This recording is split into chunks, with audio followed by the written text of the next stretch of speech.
Feels like I'm drifting so far away from the sun.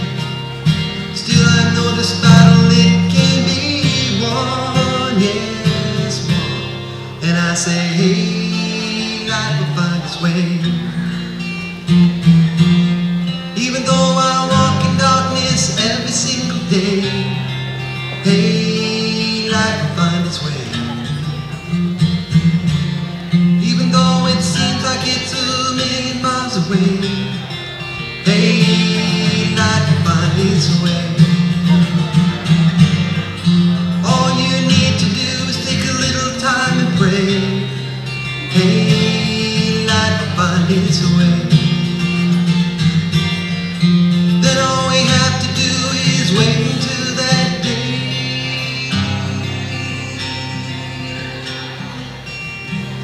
for light to come our way. Our way.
such a wonderful worship experience with just a room full of people that I've just come to know and love.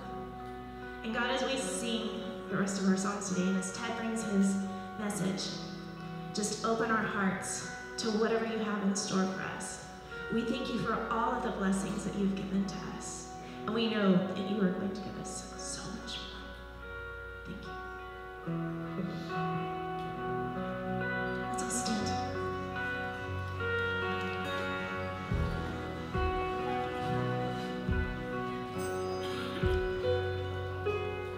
Higher than the mountains that I face, stronger than the power of the rain, constant in the trial and the change. One thing remains, one thing remains. Your love never fails and never gives up, never runs out on me. Your love never fails and never gives up, never runs out on me. Your love never fails and never gives up, never runs out on me. Your love.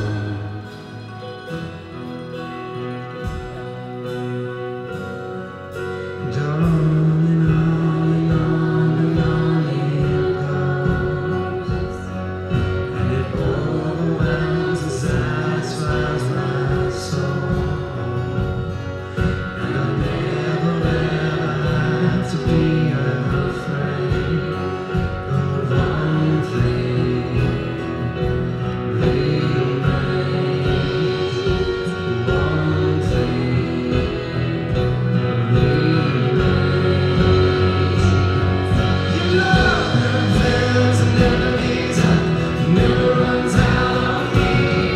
Your love never fails and never gives up, never runs out on me.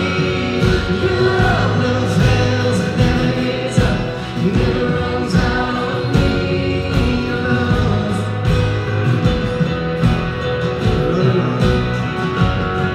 And on and on and on and on it goes, and it overwhelms and satisfies my soul. And I'll never ever have to be afraid. One thing remains, not one thing remains.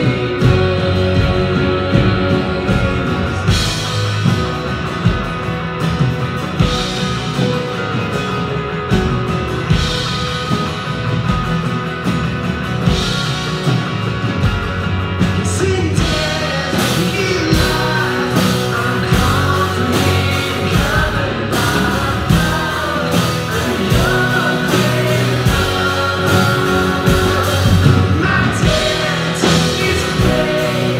There's nothing that can separate my heart from your great love. Your love never fails and never gives up, never runs out on me. Your love never fails and never gives up, never runs out on me. Your love never fails and never gives up, never runs out on me.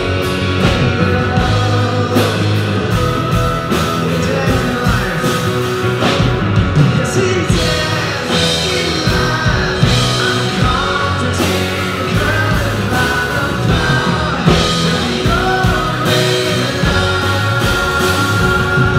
My debt is paid.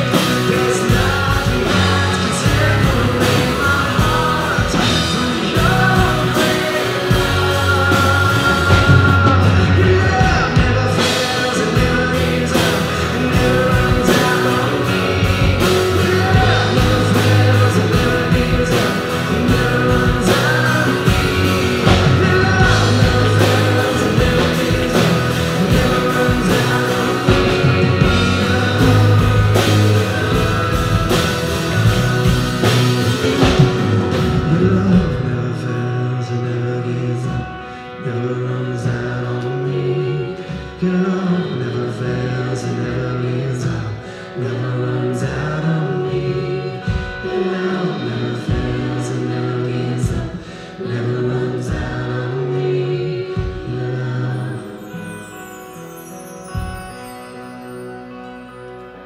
Lord, your love.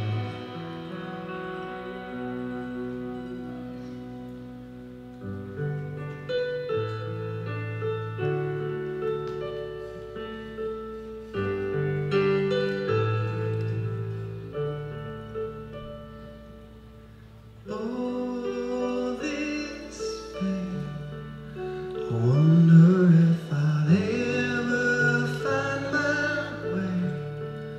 I wonder if my life could really change at all.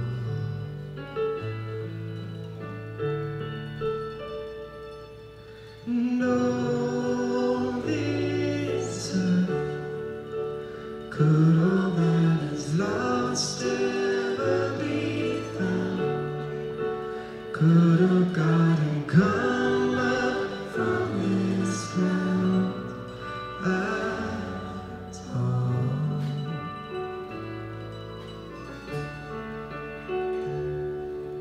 You make beautiful things.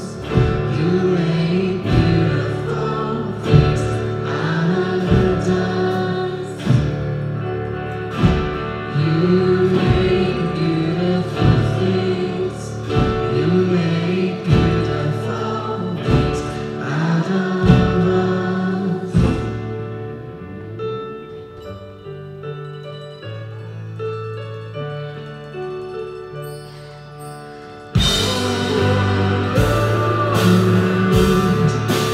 Now it's springing up from this old ground.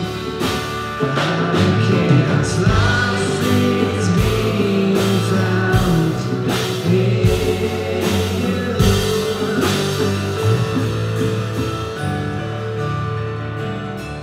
'Cause you make beautiful things. You make beautiful things out of dust. You make beautiful things. You make beautiful things out of us.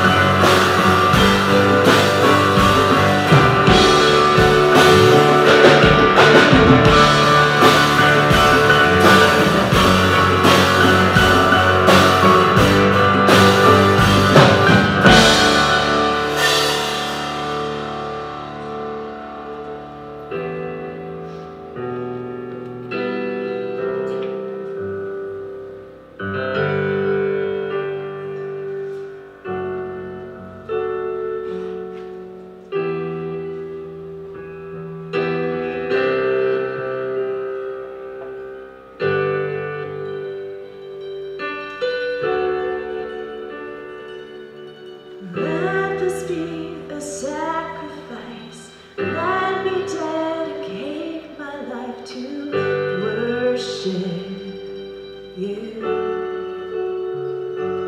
Won't you let this be a sacrifice? Let me dedicate my life to worship you. I'm a lover of your presence. I'm a lover of your presence.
worship you.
Mount of thy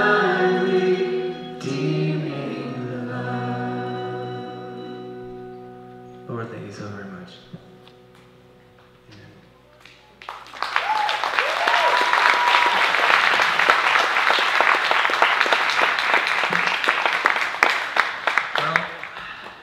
Two people that have made a lot of stuff happen up here in the last few years, Josh and Nikki.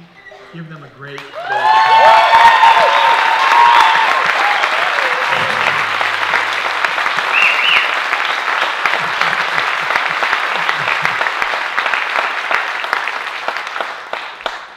welcome today. Glad you're here. Thank you for coming to celebrate what has been an unbelievable journey at Fellowship Church.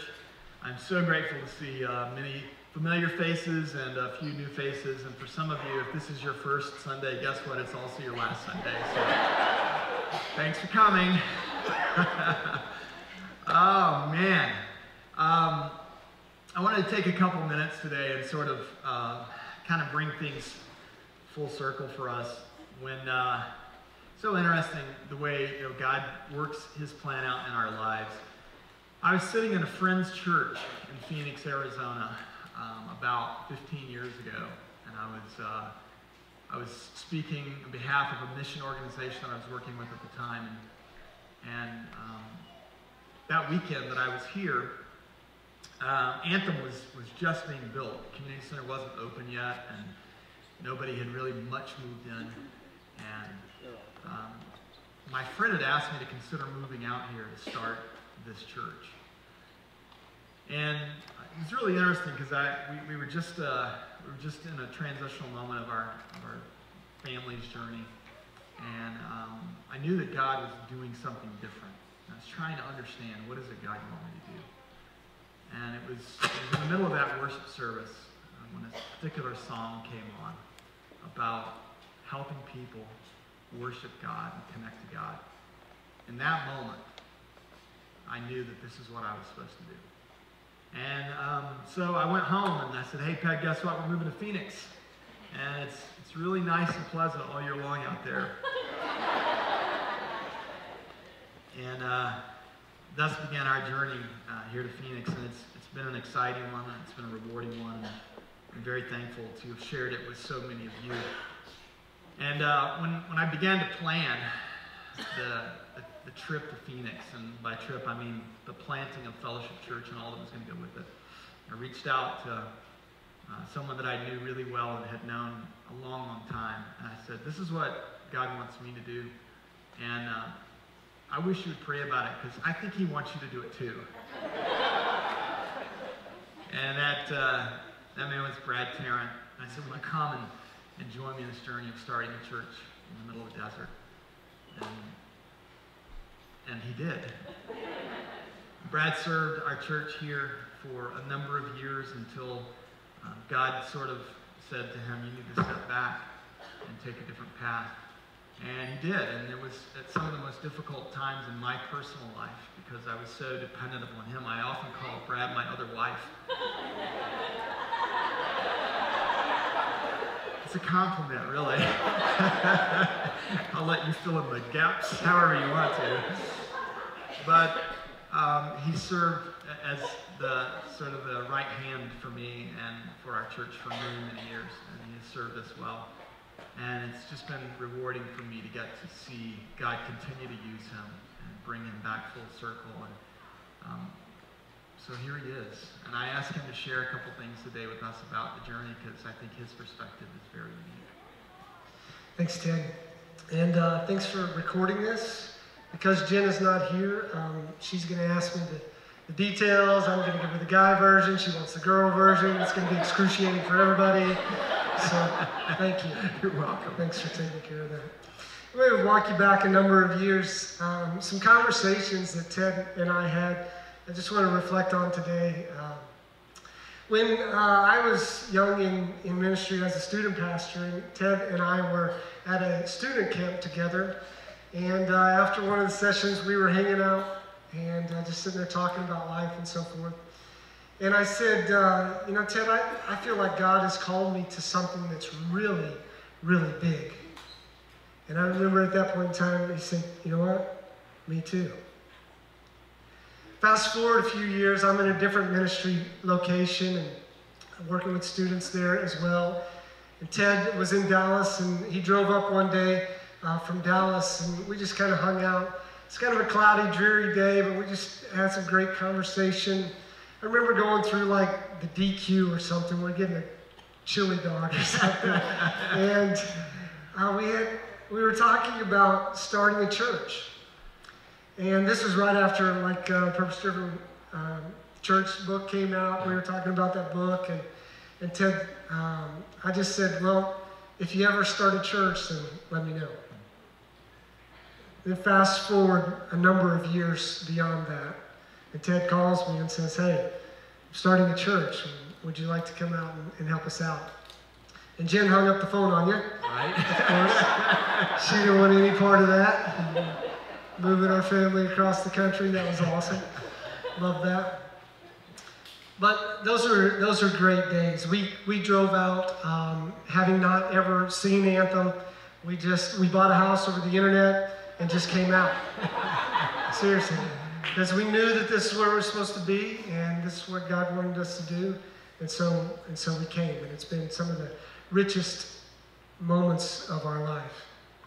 Early on, we had some really fast growth as a church. We started out at 68 people in the community center, grew very rapidly, and so rapidly that we were wondering where are we going to go next. And we went to Gavilan Peak, and then eventually we were able to build over here. But there was fast growth because it was a new community, and people wanted to check out a new kind of relationship with God and what it was all about. And we were certainly very different than anybody else. The fact that we would allow people to belong before they ever believed was really radical for people to sense and feel. We also, God gave us great influence into a lot of other churches. And there were people around the country, actually, that wanted to come and hear what we were doing. And we had the opportunity to speak into what they were doing and provide a little bit of perspective from what happened with us. And we developed a wonderful team, a team that a group of men and women who worked together in such a way that it was just incredible, that any one of us could not have accomplished what we accomplished together. I think it's Scott Foreman sitting in the audience today. What an incredible part of our team, and just great memories. I hope not, but it's likely that I may never experience that kind of teamship again. I hope that's not the case, but it was really incredible. We were able to do amazing things, and more people were drawn, and more people came, and it was awesome. We had growth, and we had good times. And then the economy tanked, and Ted tanked, and I knew that it was my time that I had to step away from that. And here was something that I had moved my family out from Oklahoma, and we had sacrificed so much that it was really hard to step away and to walk away. And the church was in a financial hard time at that point, and I remember, a paycheck was kind of once a month, and so that was kind of one of the tugs, and God was also tugging on my heart to go and do something else in the world, and also at that point in time, because of our strong relationship and your darkness of your soul, I knew it was time for me that I needed to step away. And I knew for me that that the greatest expression of love that I could give to this man, who I've known since I was 15, is to step away and to let him be on his own. And so I did that. And it was hard. It was really hard. 5 years of hell is what I refer to it as. There was, like many of you, there were financial hard times. We owned 2 houses at the time. We short sold one house. We got foreclosed on a week before we filed bankruptcy, and then we got to stay in there because we filed bankruptcy. Life in abundance. Yeah.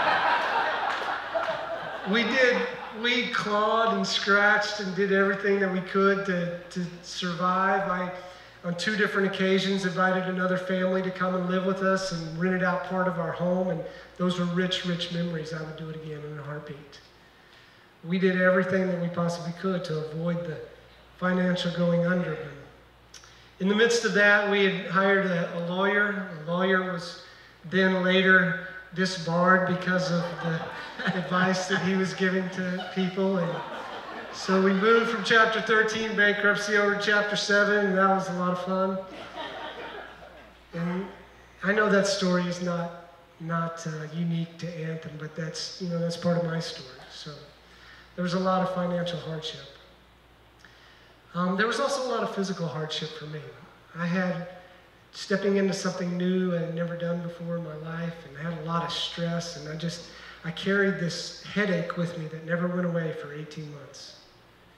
People that were near to me could tell that my face on one side had begun to be drawn, and the stress was obviously getting to me.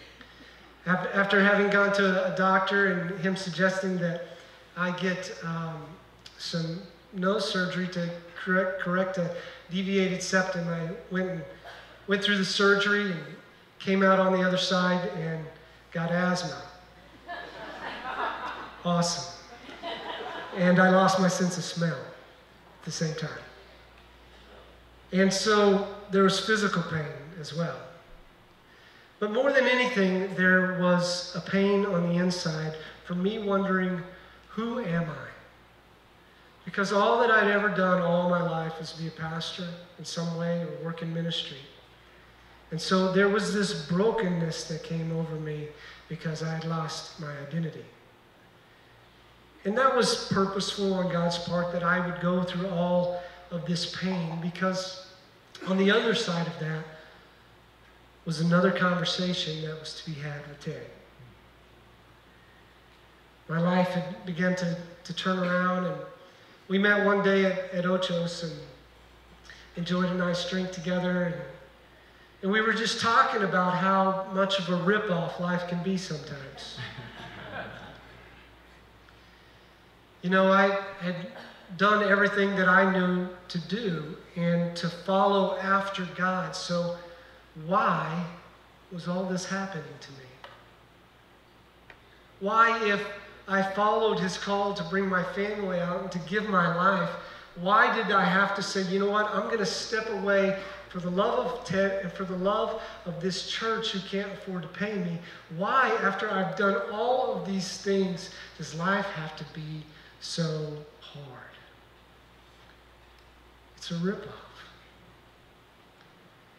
And so we had a conversation that day that began a newness in my life. And I came to understand that God was not the God that I thought God was. Remember this conversation? It was a great one because it sparked a new awakening in my life. That over the last year, it's a whole other story that we can't tell today, but over the last year, and the awesome and incredible and wondrous things that God and the Spirit have done in my life.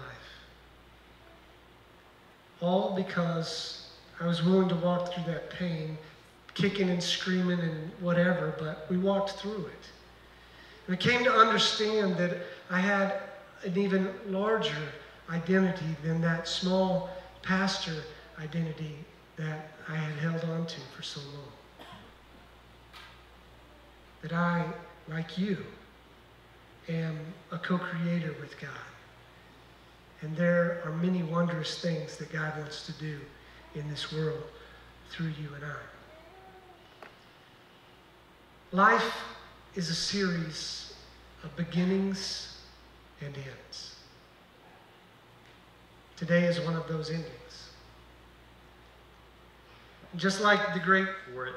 And I think in this age of social media, it's only fitting that all of you guys made my selfie.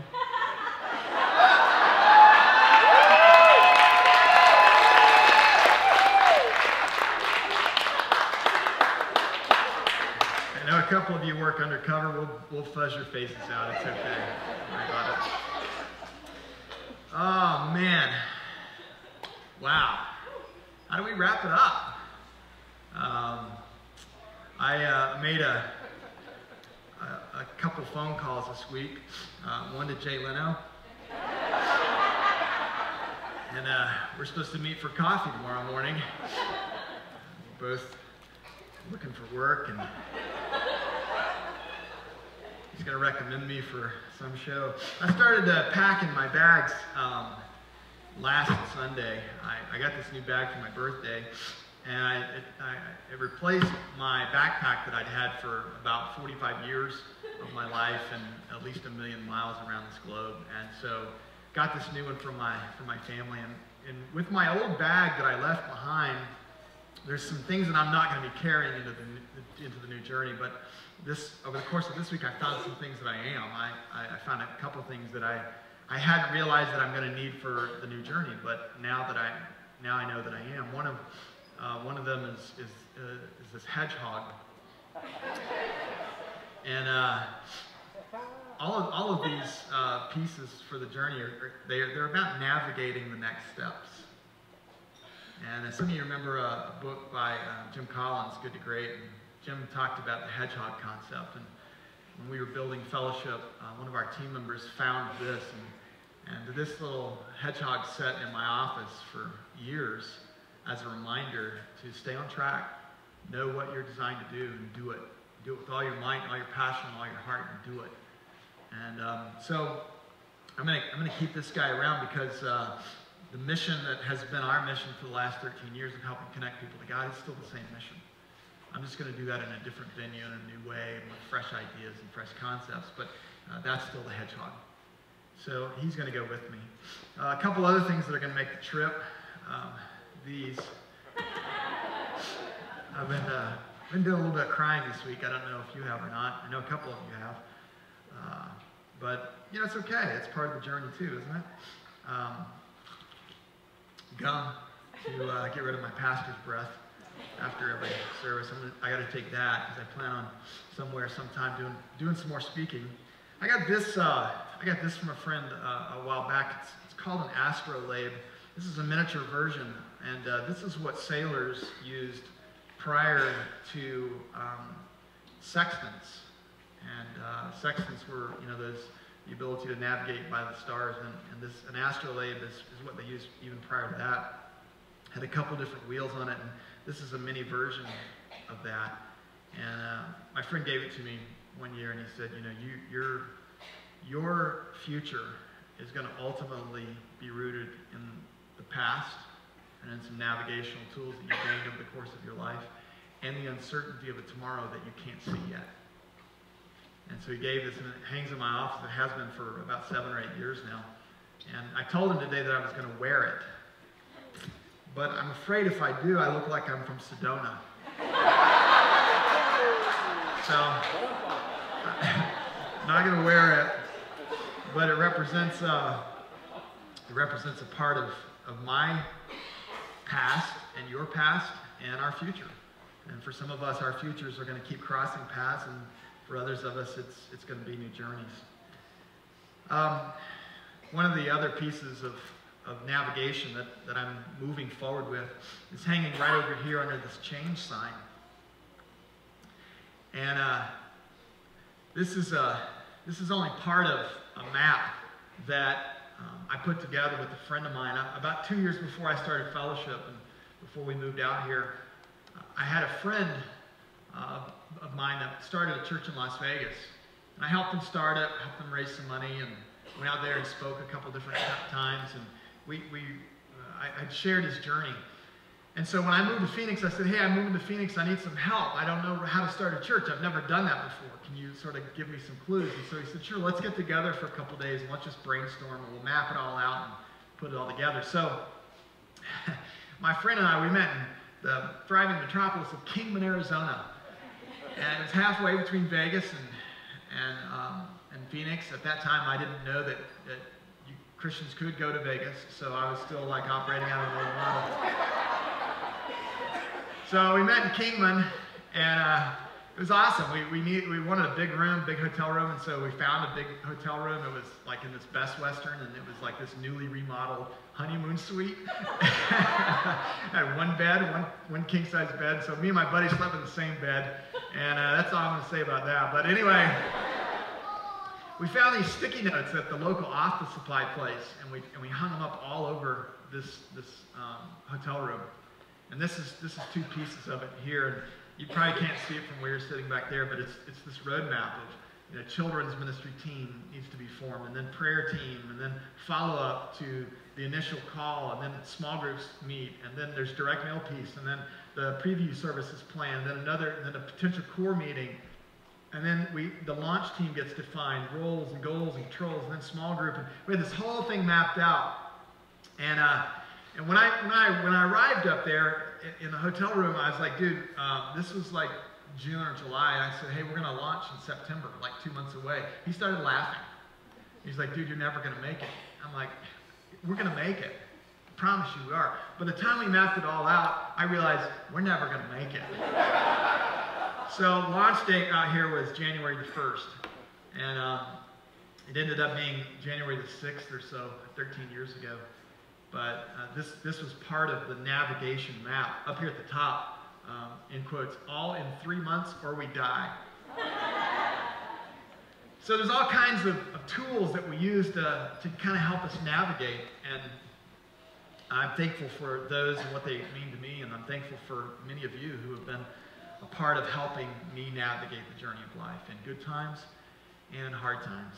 And I know that God has our best intention in his heart for us, and I know it's going to be a great journey for all of us, and I'm excited about what's ahead. I started thinking, obviously, for a couple weeks now about, what do I say on the last time I talked to Fellowship Church? What do I say? And I've pastored in other churches before and left those churches, but I've never left a church and closed the chapter of that church. First time I've ever done this. For many of you, it's the first time too. It's the first time we've ever done it with purpose, right? I mean, sometimes churches and businesses close because they can't survive, and that's not what this is about for us. This is about actually a higher level of impact in this community. And it's really about reinventing ourselves. It's about handing off the torch to a new leadership team and to a new vision that closely aligns with our vision. And I'm very, very excited about what lies ahead for us. But I began to think about it, and I realized that over the past 13 years, I've given about 2,000 talks. As Gail Foreman likes to call them, chats. If you're from another background, you might call them masses or sermons. But I always looked at it every week as just a little talk, because I'm on the same journey that many of you are, trying to figure out life, and trying to figure out God. But I've given you about 2,000 of those, and if you break that down, that really translates into about 13.8 million words over 13 years. It's a lot of words. Some of it lands, some of it doesn't, but I'm now sitting here, and the last time that I will speak to you, I've got 1,300 words, and the question just kind of keeps running through my mind. What are those 1,300 words that you need from me on our last time together? I don't really know what God wants to say to any one of you, so I'm just going to do what I've done for about 2,000 times and about 13.8 million words worth. I'm just going to tell you what's in my heart today. And I will trust that God will use these words as a vehicle to deliver something to you that is of value to you. But how do we sum it all up?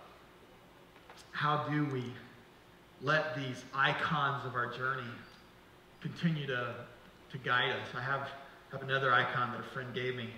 It's a beautiful little metal coin. On one side there's a sailboat, Ianitsu, and on the other side is a saying that says, we can't control the wind, we can only adjust our sails. And for many of us, we're sitting here today saying, this isn't really what I wanted for Fellowship Church. I really didn't want to close up shop and move into CCV. That wasn't what I wanted. So this has been handed to you. So how do you deal with this? For others of you, you're excited about it. You're like, I love CCV. We go there on Saturday night and come here on Sunday morning. It's awesome. Now we can skip one of those two. I was down there for service just recently, and I found out what many of you have been doing for years, and I didn't know the beauty of it, but when you're sitting out there, you can act like you're taking notes on your phone, but you're actually texting your friends. I did that the whole service. It was awesome. But what do we hold on to from this journey? And what do we let go of? What are the pieces that we surrender? And what are the pieces that we retain? It's such an important piece of this process to surrender some things. There are some things along the journey that we've learned that have attached themselves to us, that we've attached to, as Brad said. And some of those things we just have to open up our hands and go, okay, God, I'll let go. So one of the big life lessons for me in the last 5 or 6 years has been the realization that whatever I have in my hands right now prevent me from receiving what's coming next. Whatever I'm holding on to right now, if I hold on so tightly, it prevents me from receiving what God wants to provide next. I might be holding so tightly on the memories of 13 years of fellowship that I can't let go of those enough to go, okay, God, that was awesome. What's next? I might be holding on to some wound of life that I experienced right here, you know? And it's like, God, that hurt, and that still hurts, and I'm still mad about it. If I hold on to that, I can't open my hands up and receive God's healing for what's next. If I hold on to one particular model of church, because I've loved our model, it's been awesome. We have the coolest church in America.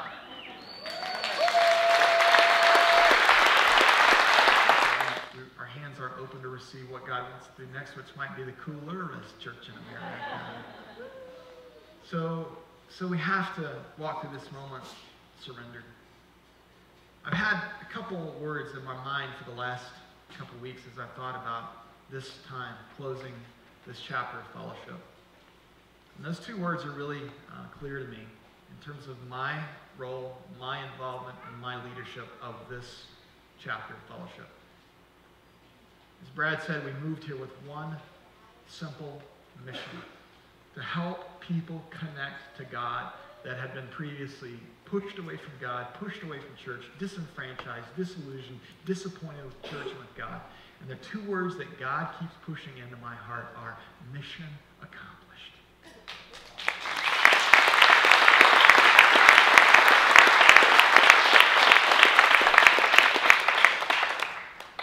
So, does that mean the mission's done? No, it just means that our mission has been accomplished.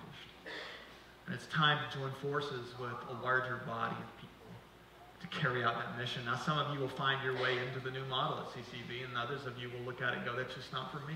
And there's complete freedom for that. God would have some of you take a different path. But for many of us, we will find our way right into this new model. In fact, next Sunday, I want to invite you to join me and my family at CCV for the 10:30 Sunday morning service. And right after the service, Pastor Don Wilson is going to be meeting with us. We'll have lunch together, and you have an opportunity to meet the lead pastor of Christ Church of the Valley, who's been their founder and pastor for over 30 years. And I hope that you'll come and just engage the moment and experience it. And if you're still wondering, is this going to be right for me? Is the transition right for me? This is how we find out. This is how we find out. And if you really want to explore, what does God have next? If you want to open up your hands and go, okay, God, what do you want to put in here next? Then join me next Sunday. You can register online. They need a head count so they know how many of us to feed, because we are hungry people. ccbonline.com, Anthem Lunch. Anthem Lunch. Fellowship was a revolutionary model. It was different. It was different because we intended it to be that way. And some people didn't like it because it was different. Some people loved it and were drawn to the energy of the different thing.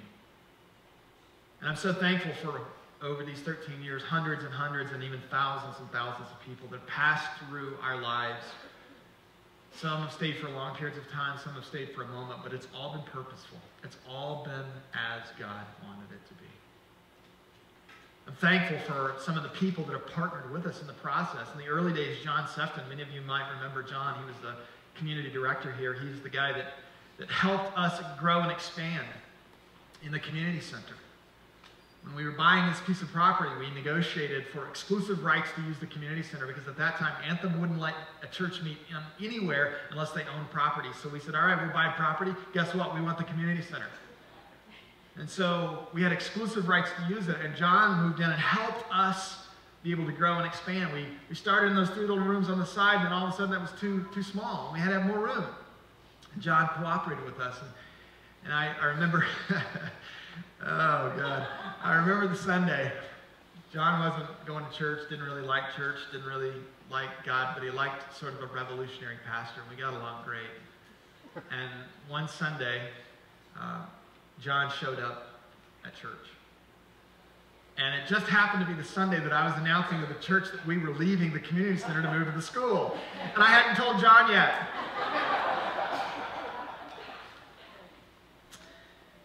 But I'm thankful for John Sefton. God brought him into the life of fellowship and loved and worked and served alongside of us. I'm grateful for other community partners. I'm thankful for Tammy Lee and the Cape School for their partnership with us over the last few years. They stepped in at a moment of need for us, and it was a need for them, and there was great collaboration, space, and energy, and resources. I'm grateful for Mark and Michelle Hayes and for Brighter Beginnings Preschool, and those guys are now moving to new locations as we move out and as CCV moves in and begins to refurbish this campus. I'm thankful for the people that God has crossed our paths with along this journey. If I think about all the things that I've said, 13.8 million words to you, and I think about 2,000 talks, if I were to sum all of these 13 years up and 13 million words up, it would be a pretty simple message to leave with you. It would be a simple icon that I would want you to carry forward as a reminder of your journey, as a reminder of your own personal growth and transformation, as a reminder of what we've accomplished together as an organization and as a body of people. Really 2 simple phrases. And here they are. Love God, love people. You know the story well. I've told it to you many times. Jesus was having a conversation with some of the religious leaders who had well over 1,000 different rules and laws and guidelines and all kinds of, churchy stuff that many of us have walked away from because we couldn't stand that sort of constriction to our faith.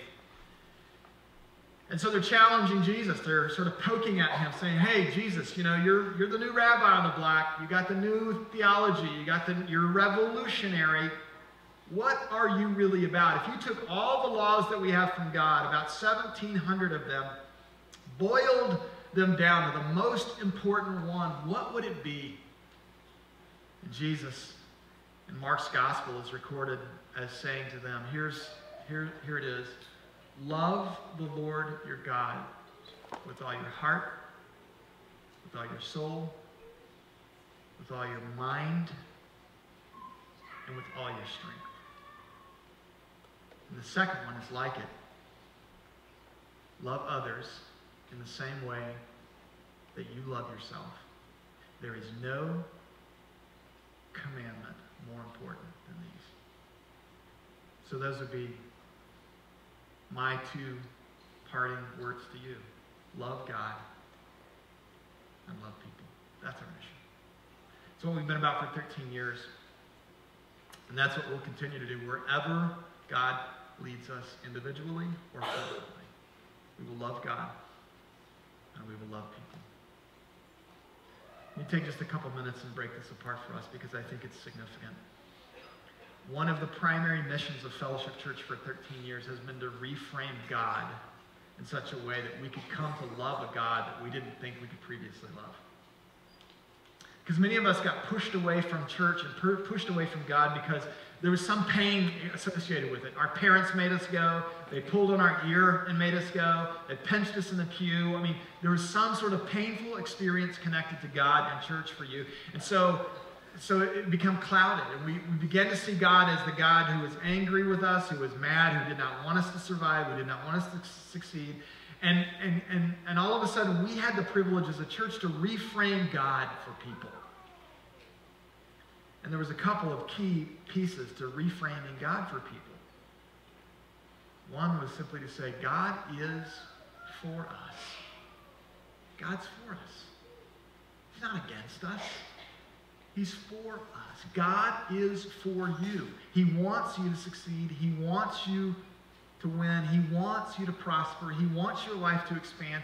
God is for you. If we could walk forward from this moment for the rest of our lives with that firmly locked in our head, guess what? Our lives would be different, and the world would be different. God is for you. You know, one of the ways that we did that, this is a simple way. We just taught you that it's okay to laugh in church. It's okay. You have been made in the image of God, and you like to laugh. Apparently God does too. So every week we would come and we would laugh.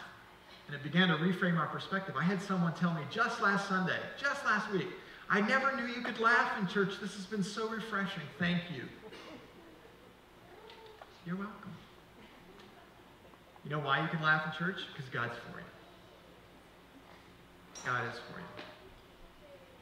One of the ways that we help reframe God for people is by letting them know that the best version of walking out of church at the end of the service is feeling good and not bad.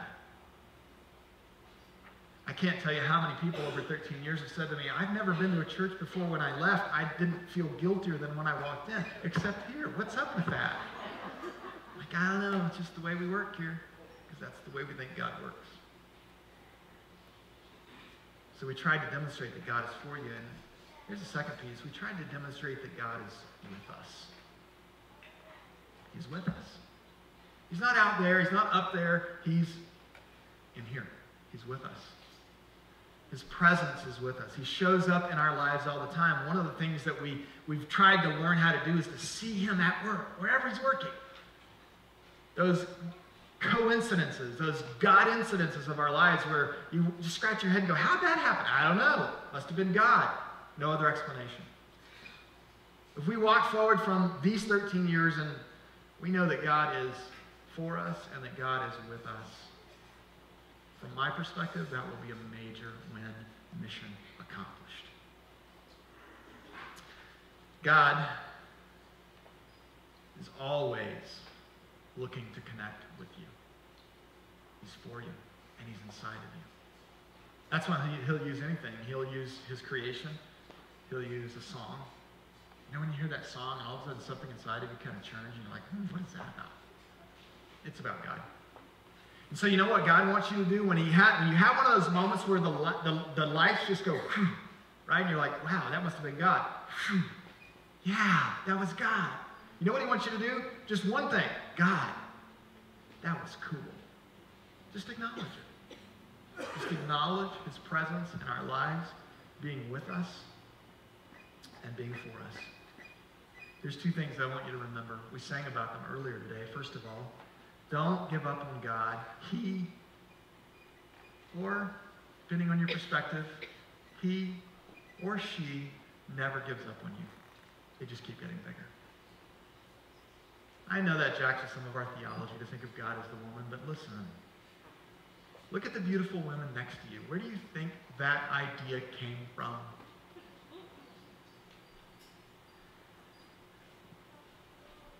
God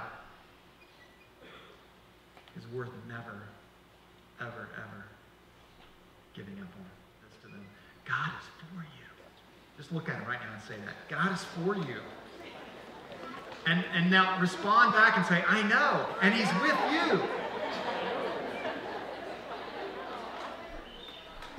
So listen to the words of the Old Testament in Deuteronomy, as the scripture says to us, be strong and courageous. Do not be afraid. Do not panic. For the Lord your God will personally go with you. He will neither fail you nor abandon you. God's not going anywhere. And then loving others, guys. Just a couple quick thoughts about this. Loving others. One of the primary values at Fellowship Church from the beginning was, we stated it this way, love the precious. we took it from a passage of scripture where Jesus talks about 3 different things that got lost, and one of those was a coin. And for the one coin that got lost, this lady swept her entire house trying to find that one coin. And Jesus' teaching was about helping us understand that God's primary emphasis is on reclaiming that which is lost. And sometimes in the church, when we talk about the lost, we talk about them in sort of a disparaging tone. They're like, oh gosh, they're lost. They're a lost cause. In really religious circles, we use the term lost really negatively. It's like, hey, you see what he said? Oh yeah, well, don't pay attention. He's lost. But when Jesus spoke about things that are lost, he talked about things that were precious and had incredible value. If we were ever condemned for anything as a church and sort of maligned, and I'll take responsibility for this, it was that sometimes we placed more emphasis on those that weren't here yet than those that were already sitting here. I just didn't know any other way. The only model that I had with Jesus was he was always hanging out with the sinners. He was always crashing somebody's party, showing up at weddings and making too much wine. And so we placed a lot of emphasis on the precious. We called them the precious. They were incredibly valuable to God. We just kept pouring energy, heart, time, money, and resources into them. It's part of our passion. It's part of our calling. It's part of the legacy of Fellowship Church. It's part of the thumbprint we left on this community. It's part of the reason why many of you are sitting here today, because you're like, you know what? I don't think I can go to any other church. Oh no, you can now. Because you passed through this place. And God demonstrated his love through you, through the hands and the hearts and the hugs of the people that are sitting around you right now.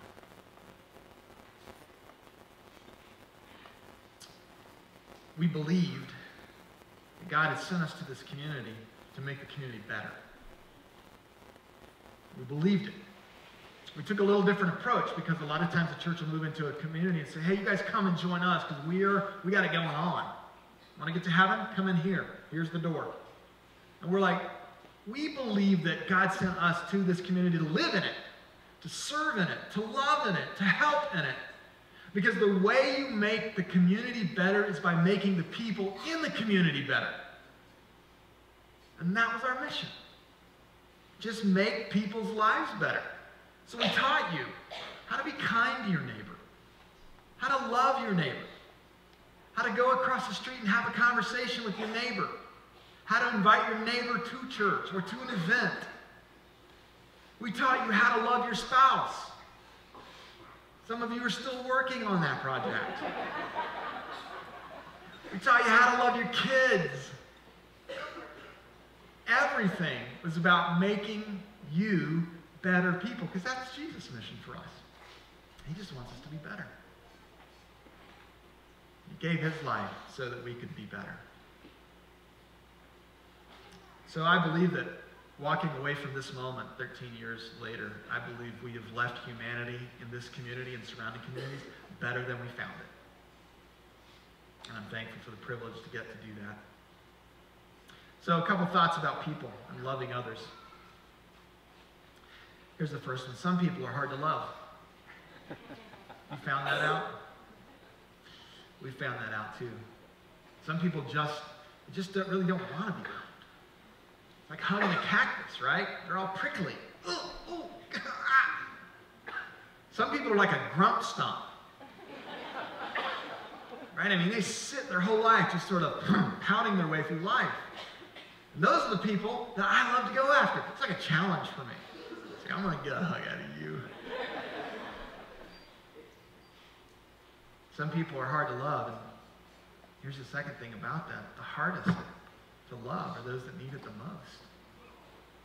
And if our mission as a church is to be a dispenser of God's love, then guess what? Let's line up all the people that are hard to love and go, okay, you guys come on in. We love you.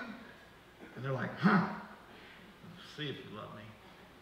No, we really do. Some of you are like former grump stumps. You've actually uncrossed your arms. We call that transformation. Here's the third thing about people. There's something to love in everybody. There's something in every single person that can be loved.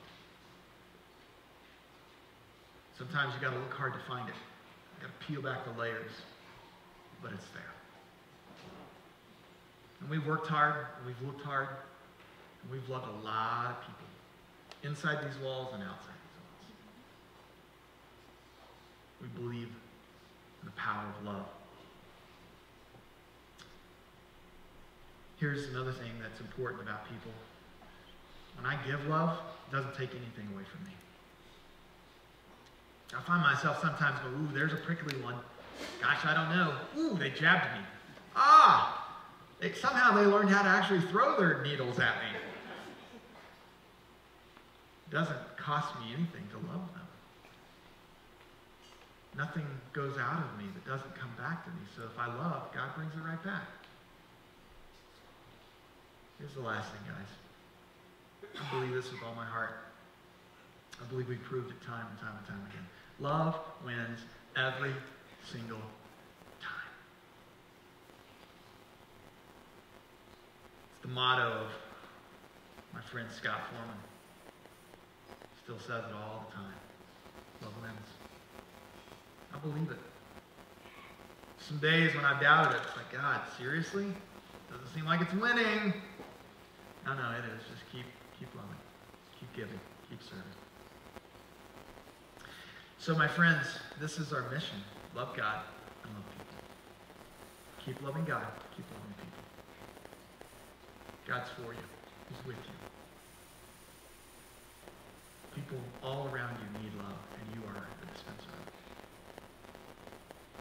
Jesus gave these great words to us in John's Gospel, chapter 13. He says, I give you a new command. This is our new command, friends. Love each other deeply and fully. I like the fully part. Love everything about them. Even the prickly parts. Love each other deeply and fully. Remember the ways that I have loved you, Jesus says. And then demonstrate your love for others in those same ways. It has been an honor for me to get to stand on this stage every week and to speak to you and to connect with you and to help us all connect with God. It has been a privilege. And there have been times in my own personal crisis when I've not handled the privilege well. But the times when I have watched God take words that I didn't even know were coming out of my mouth and connect them to your heart so that your heart could connect to his heart is how I know that it's been worth it. So I say to you, I love you. And I'm very, very grateful for the journey of life. And I've had many, many people that have been close to me through this journey and have helped me, loved me, served me, prayed for me, taught me. There have been no greater sources of joy, strength, and courage and love in my life than those four people.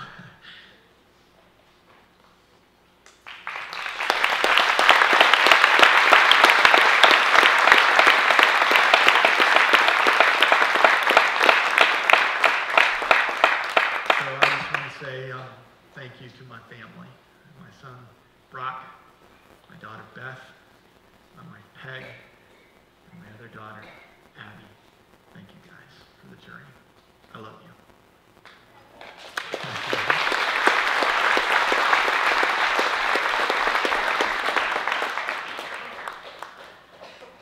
So God, wherever you desire to lead us next, we will follow. And we look forward to the journey ahead. Even the parts of it that are unknown and uncertain yet, we will use the tools of navigation that you've placed in our lives over this journey. We will use them to find our way into your purpose and live it out. God, if we walk away from this time at fellowship and from our experience and our connection to fellowship with nothing remaining except for this command, love God and love others, then God, we will declare mission accomplished. Thank you for the privilege of this journey with these amazing people. In Jesus' name I pray. Amen. We love you, Ted!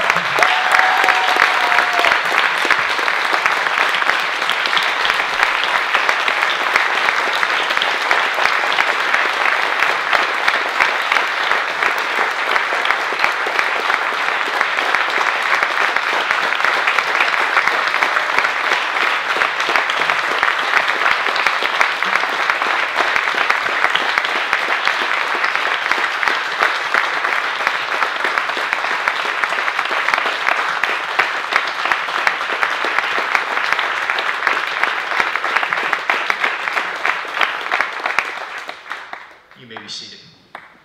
It's been a rich morning, hasn't it? Fantastic. Thanks, Ted, and your family for your leadership.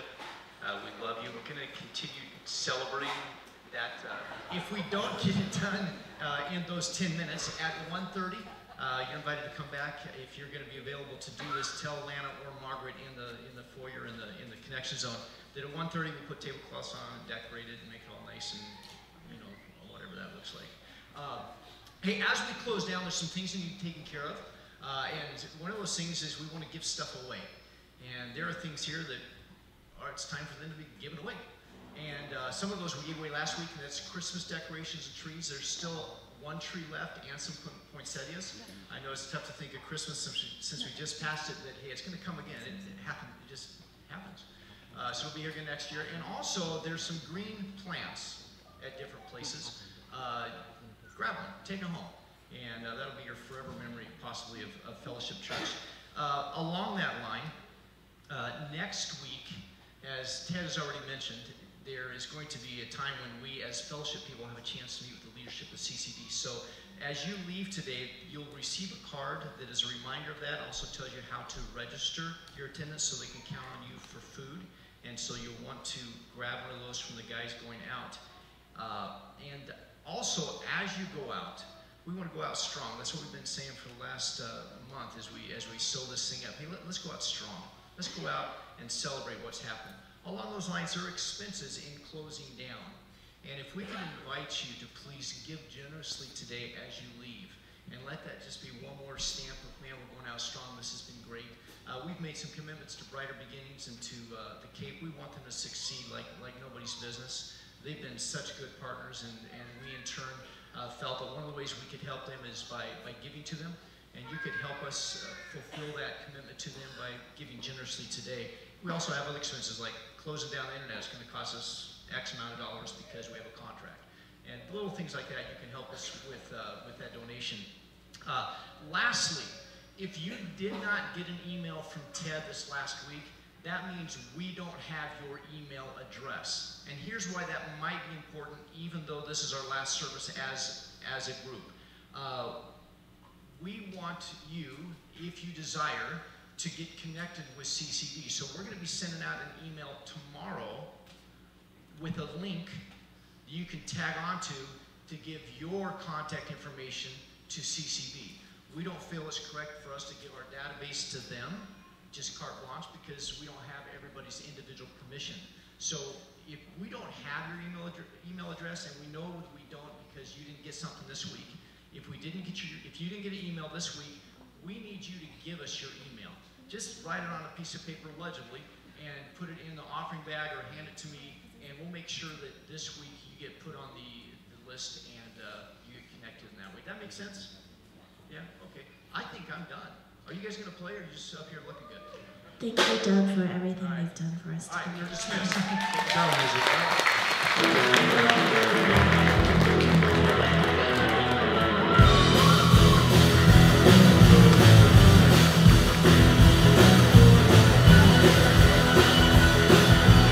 Beautiful day,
another minute, and then Doug will be out of time. We'll be moving on to Landon's 10-minute mark.